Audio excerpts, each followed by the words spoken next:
ROTOR have just launched a brand new group set. It's called the Uno, and they, along with their partners at KMC and Magura, are manufacturing everything from scratch. So the chain, the cassette, the derailleurs, the shifters, and also the brakes. And it's incredibly important, not only because this is a completely new brand to enter the group set market, one that's been dominated by 3 big players, but also because they're doing things a little bit differently. So not only are the shifters designed around hydraulic brakes, they're also shifting the derailleurs with hydraulic actuation. Now, I've gone into the nuts and bolts of this in detail in another video, but now, as you can see, and perhaps more importantly, I'm out on the open road. I'm going to see how this group set feels to ride.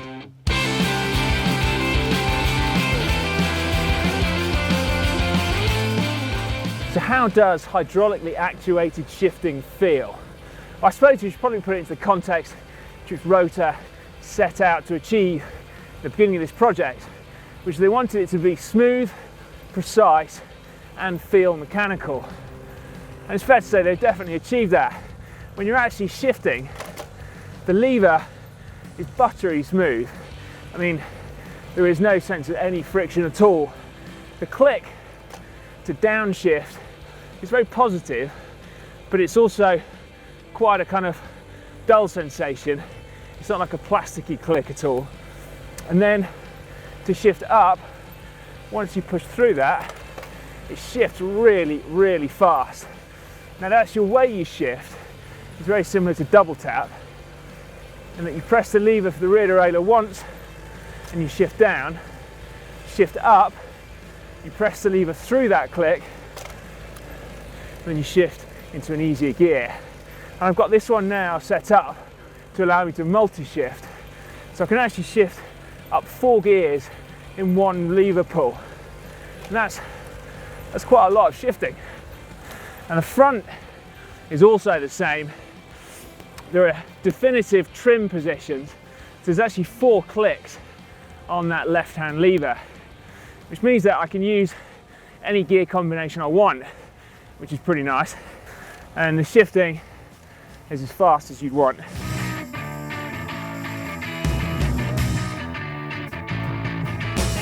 Talk about the ergonomics of the shifters then. Well, the hoods are pretty large in diameter, so I'd say they're some of the largest out there.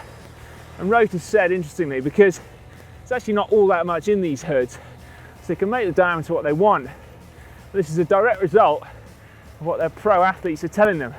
And one thing that is excellent for people with small hands is that there's a reach adjust on the levers, so bringing both the shifter paddle and also the brake lever almost as close as you want to the bars. And the shift paddle itself is really nice and big. You can actually get 2 fingers on it.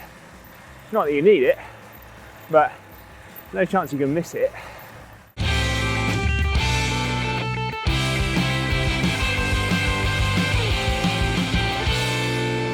Probably a bit unfair, but let's try doing some shifting under load and using it how it's not supposed to be used. Crikey, look at that. Maybe it was a fluke. Ready? Not really. Right, and how about the back? Low cadence, multi-shift. Ready? Crikey. Swift.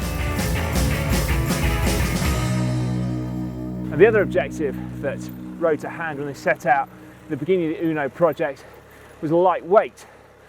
I know there's no definitive way of telling right now. I mean, I've not got any scales on me, and even if I did have, there are so many lightweight components on this bike that I'm not sure you could tell one way or another. They've said, and the scales don't lie, that they have achieved that. The group set, minus cranks, weighs just 1.6 kilos, which is super light. And they say, having weighed everything on the market, this is actually the lightest disc-specific group set out there. Probably in no small part it's the fact that the cassette weighs just 149 grams, which is insane. And then the actual brake calipers, these ones come straight from their cross-country mountain bike, which is probably also why they're nice and powerful.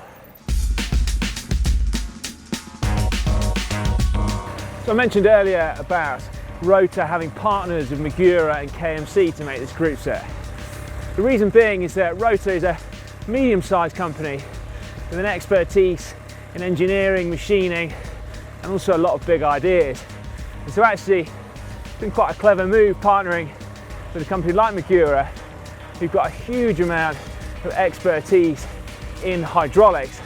And so they could buy that in, meaning that the Groupset can then actually reach the market as opposed to being stuck at the idea stage.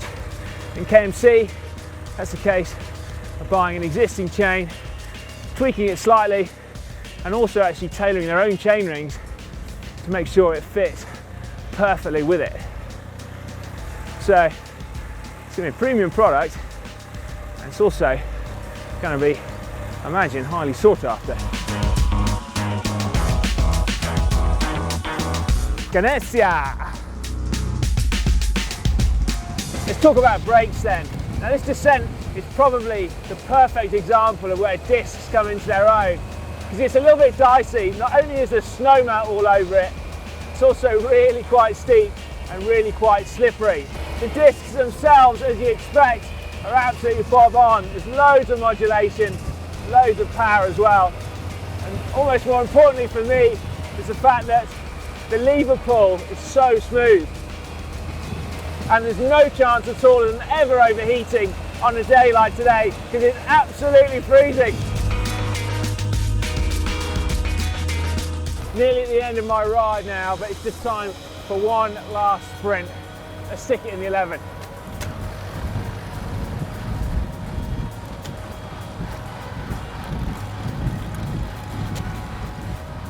Well, that was a very, very enjoyable ride. My overriding impressions of hydraulic braking and now shifting is that it is buttery smooth. Now, I suppose we can't finish this video without saying what the price is. The Groupset without cranks is going to come in at about €2,500, so that's about the same in dollars, putting it up there with premium Groupsets, but very competitively priced nevertheless. Now, if you want to see the video where I spoke about earlier, where I went into real fine detail about the actual nuts and bolts of this Groupset, you can get through to that just up there. Or to see a video where we look at the component choices of the team that's actually using ROTOR in the World Tour at the moment, Dimension Data. We filmed it back as it was then with MT and Quebec at the Tour de France last year. You can get through to that video just down there. Otherwise, to subscribe to GCN, just click on me.